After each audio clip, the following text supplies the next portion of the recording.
Hello, and welcome to the Autistic Me podcast. I am Christopher Scott Wyatt, speaking as the Autistic Me. This time, I am joined by another voice, the witty, eccentric, and bearded Australian media personality, Ben Sorensen.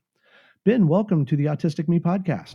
It is a pleasure to be here, and I'm pleased that over the phone call that this is, studio to studio, that you picked up on my beardedness. It's one of those things that just comes through. It's the wisdom. I just assume wizened. Yeah, follicle wisdom, I call it. There you go. I think this is off to a good start, because this is actually what I wanted to first mention. One of the things you do is comedy. Yes, sometimes even well. Sometimes you do it well? Yes. One of the things that I hear as a speaker is, oh, you were entertaining. Okay. Was an autistic not supposed to be entertaining? Did I miss something? Maybe you could explain the idea that we do have humor, sometimes inside humor. Absolutely. And I think if we go back to my story and how it relates to humor, I remember very specifically one point in my life. So I didn't have particularly many, like many autistic people, I didn't have a large group of friends or many friends at all at school. And it all changed when I was writing an oral presentation or a speech for what we have as grade 8, which is the first year of high school. And I remember trying to write, and it was about ourselves.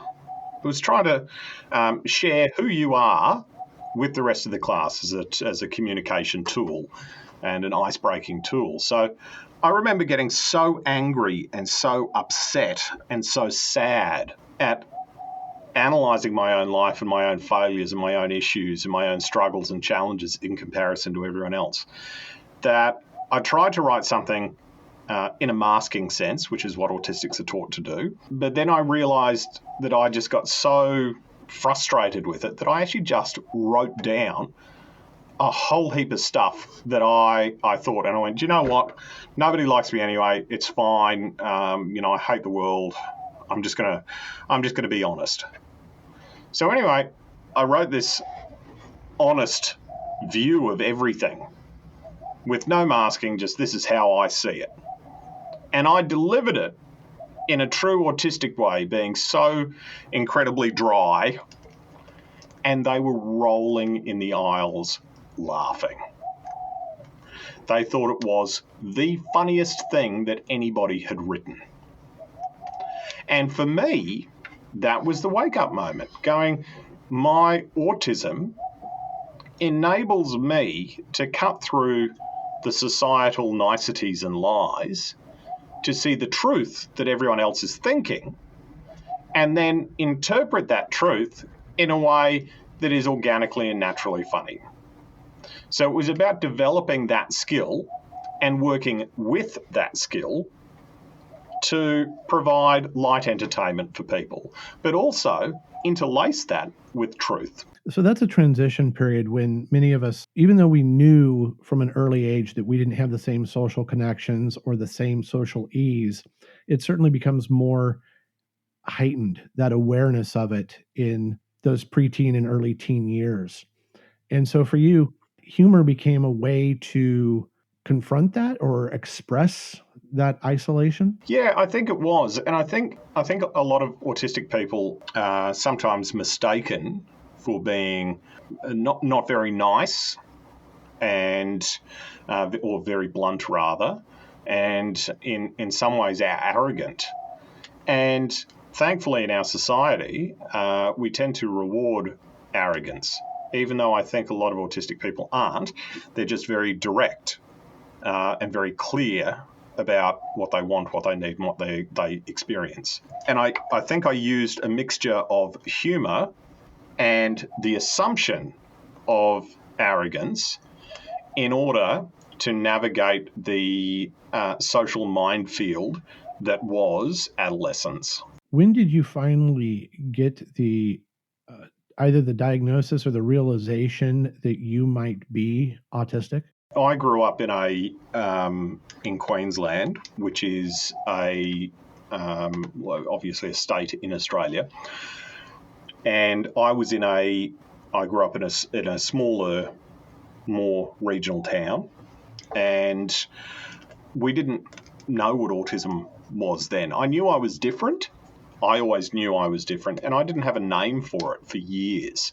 So I was thankfully a little bit higher functioning. So I was able to go, okay, well, this is how my brain works. It's different to everyone else. I've worked that out for myself. So now, if I'm going to survive, I need to work out a way that I can communicate with the outside world and interpret the outside world. So I set about learning myself with the resources that I had at the time to try and make stuff work better for me.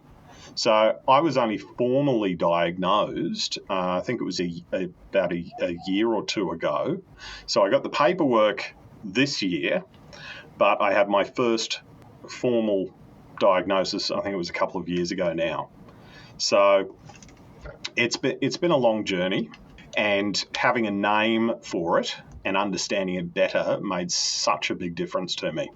Do you, I don't want to say credit, but do you attribute then your skill with humor and your skill in the media with being an autistic person who had to observe so closely and adapt intentionally to audiences? Absolutely. Absolutely. And I think the interesting thing for me was I noticed or understood that social skills were lacking in myself.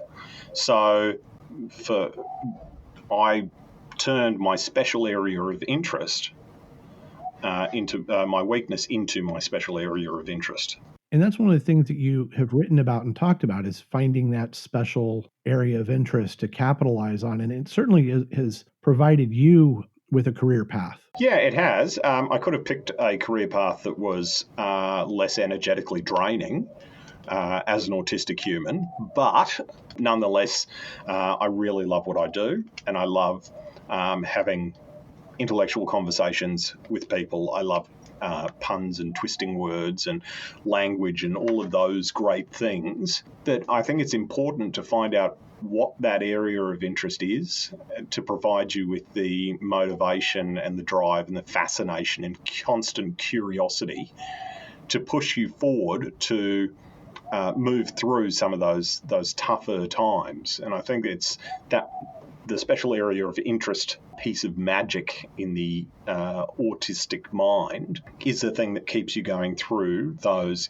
seemingly insurmountable challenges that come along the way. How do you explain to people that you do have empathy, you do have the sense of humor, and that many of their stereotypes about the autistic personality is really a lack of awareness of how we are observers in the world. We have deep empathy, we have a sense of humor, we have a dry wit, generally speaking, very concrete.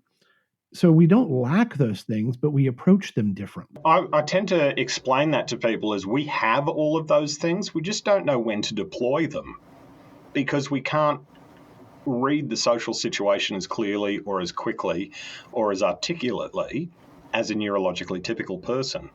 So we have empathy, and once we understand that what the situation is and when empathy is required, then we go, oh, okay, cool. I can be empathetic now because I understand what's happening. And I think part of that speaks to almost an innate social fear through past experiences of not being forthcoming with a lot of those emotions because the fear of being ridiculed if we get it wrong. So a lot of autistic people, through the masking process, hold back a lot of that if they are unsure. So there's some times where I go, okay, I'm not sure if that person's angry with me or not, so I'm just going to hold off until I have more information and I'm sure.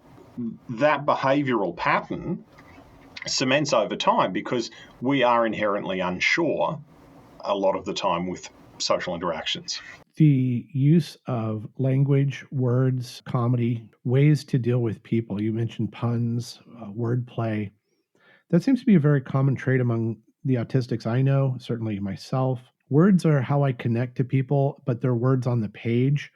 I've been told I write with a sense of connection or I write funny, but in person I'm not. A friend of mine who was very good at comedy would would tell me, "You write so well and I can deliver it. I just wish you could deliver it." So how did you get to that capability where you can write it and deliver it? I think that it wasn't always that way. I think that is a little bit of brain hacking and training. So a lot of times when I sit down to write something, I'm a visual thinker, a very, very visual thinker. So I can picture and hear exactly what's happening. And the turning point for me with writing in particular was being in that fantasy space, being in that realm as if it were live, and then writing what I see and hear. That was that transition. And I think for a lot of things, it's about finding a framework that works for the neurology of your own brain, the internal workings of your own brain, to find that hack for you. Because, you've met one autistic person, So a lot of the hacks that I have work really well for me, but the mechanics of the hack is something that, I think as autistic people we're able to share with each other so that we can vary that for our own brain and our own world. So for me, I'm using those gifts of being able to be visual and see and hear things within my own head crystal clear, and then communicating that and channeling that through my writing, just as I would a performance. So even when I go and do a show, it's all floating around in my head, and then it's just piping it out to the audience through my mouth. So the process for me, be it live or written, is virtually the same. It all happens in my head, and then it's filtered out either through my hands or my mouth. I really enjoy the comic George Carlin. And one of the things he said was, the great thing about comedy is I can tell the truth.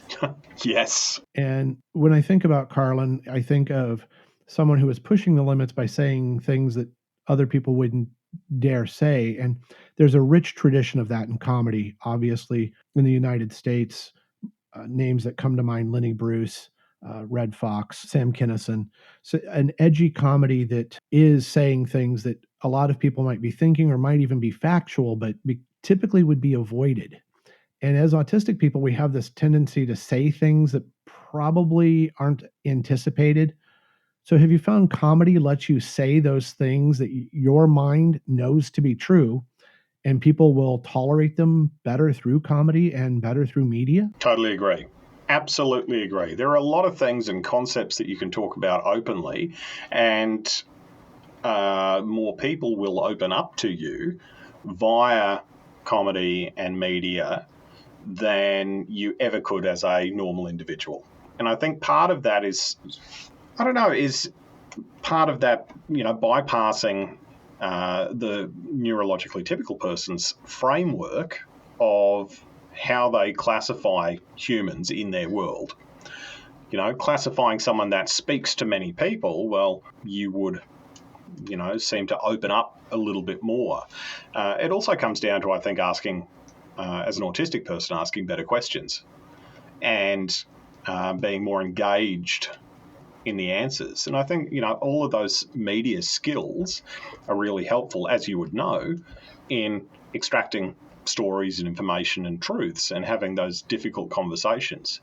So I think a difficult conversation is something that society needs to have more of. And I think through the guise of comedy and through the mechanics of comedy, I think we are able to sort of chip away at that wall to enable us to open up to all of that. They say you should never talk about religion or politics at a dinner party, or sport if you're in Melbourne. I actually think that we should talk about those things, but we should be taught how to talk about those things, because it's those things that are unsaid that create those rifts and those challenges to connect with people. And I think that's one of the added layers of complexity with an autistic mind, is trying to navigate the unwritten or unspoken. But then also for neurologically typical people, I think that would also make for more honest, more real, and more connected relationships for them too. Recently, John Cleese and Stephen Fry have both commented that comedy is now afraid of the truth, and that will be the death of comedy. Do you think that by being such a concrete thinker and a visual thinker that you aren't as concerned with offending someone if a truth is important to say? I think that, yeah, yes, I would call that. I would say that's accurate. I'm always try to be aware of the line and talking about kindness. And even though I can be saying truths, I can still deliver it in an entertaining way that's funny with kindness to other people. And, I think that is such an important thing, particularly, and it could just be me that I'm hyper aware about it, but I see kindness as a choice. It's not something that naturally happens, it's a choice.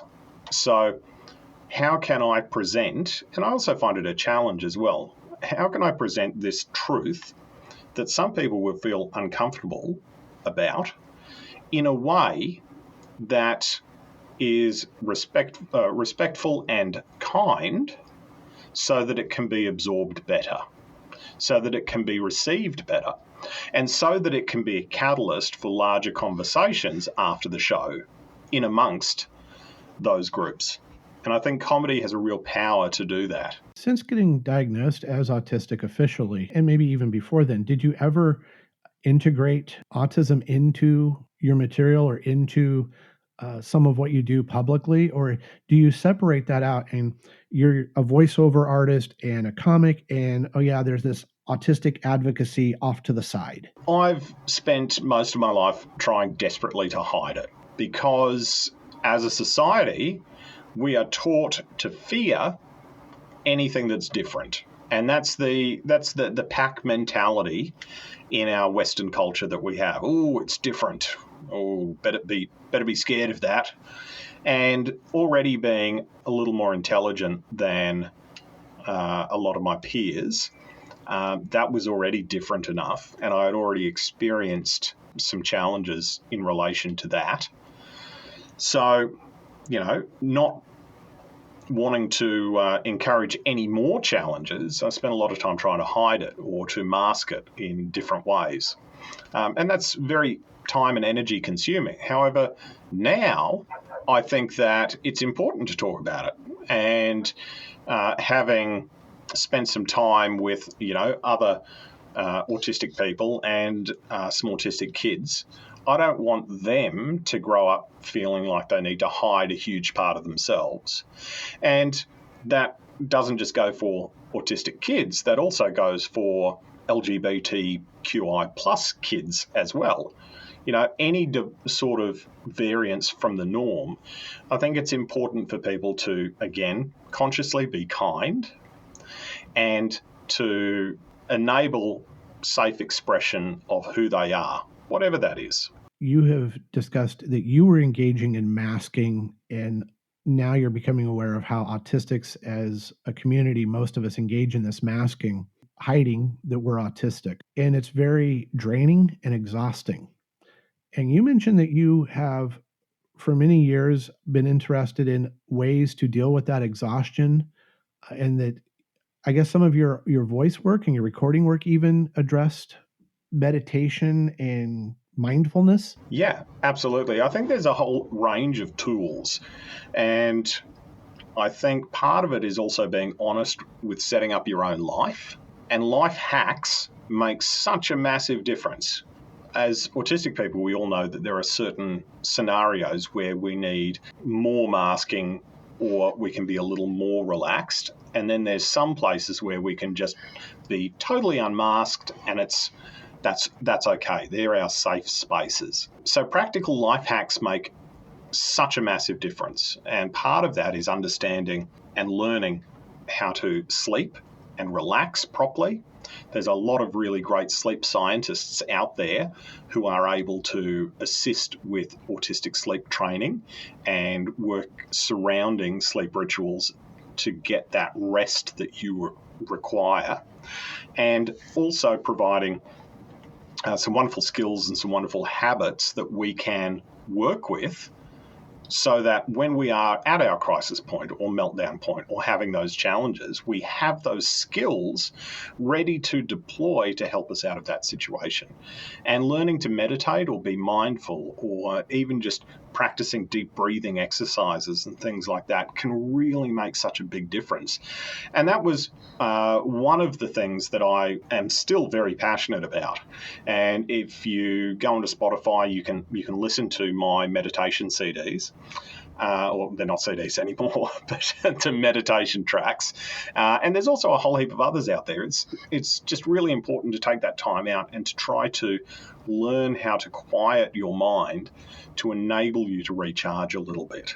But then there's other hacks as well. I think diet plays a really big part of it, as well as honestly talking about the time that we have interacting and masking in the world and the time that we have out for ourselves.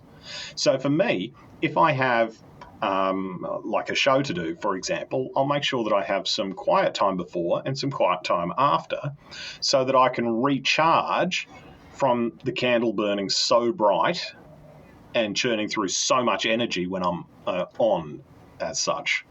So by understanding that balance, you can start to get yourself into a better position where you can interact with the world but still not feel like you're totally empty.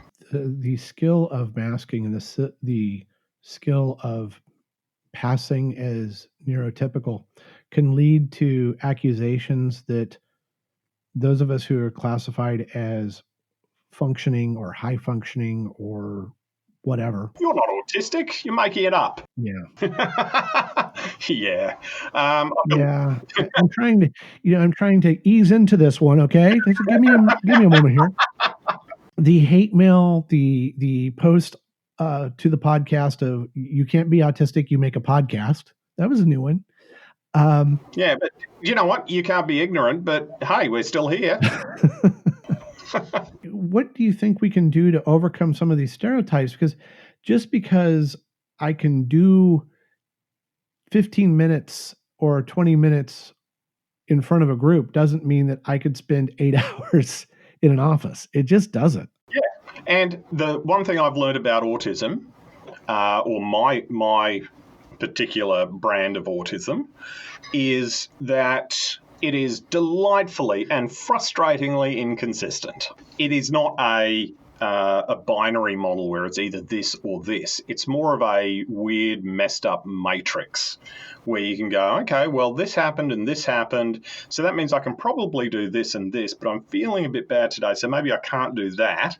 And it's this constant negotiation between everything that's happening on this giant matrix board to find a path to what we can and can't do, and balancing energy. It's like calorie counting for your personality.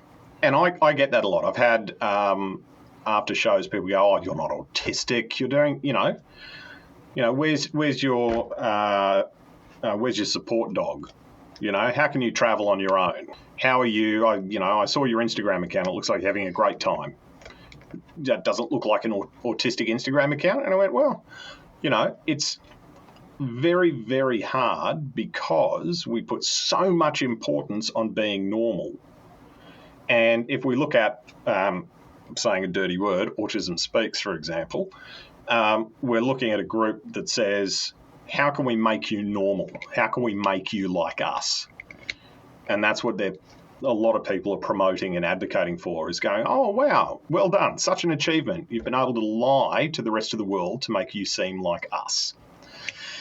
So part of why I'm okay to do these talks and to chat about this is I think we need to break that down and get people, not so much specific to autism, but specific to every individual, and go, well, do you know what? We are who we are.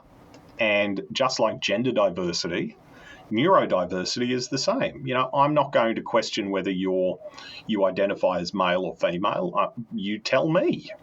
And ultimately, that doesn't really affect my life. I just want to respect you and what's going on for you, and you've honestly told me what's going on for you, so I'm going to respect that. And I think that's something that all of us should be encouraging everyone to do. I hope you're enjoying this conversation with Ben Sorensen as much as I am. You can follow Ben at Ben Sorensen1, that's the number 1, on Twitter, Instagram, and Facebook. That's BenSorensen and the number 1 on social media. I will be sure to include that contact information in our show notes. You can find the notes at the end of the podcast link on iTunes, Spotify, and now Amazon Music. I really appreciate all of the followers to the Autistic Me podcast. I am Christopher Scott Wyatt, speaking as the Autistic Me. Next episode will be the second half of our conversation with Ben, so be sure to follow along and get that second part of this wonderful interview with the quirky, witty, caffeinated, and bearded Australian media personality, Ben Sorensen. Thank you for listening.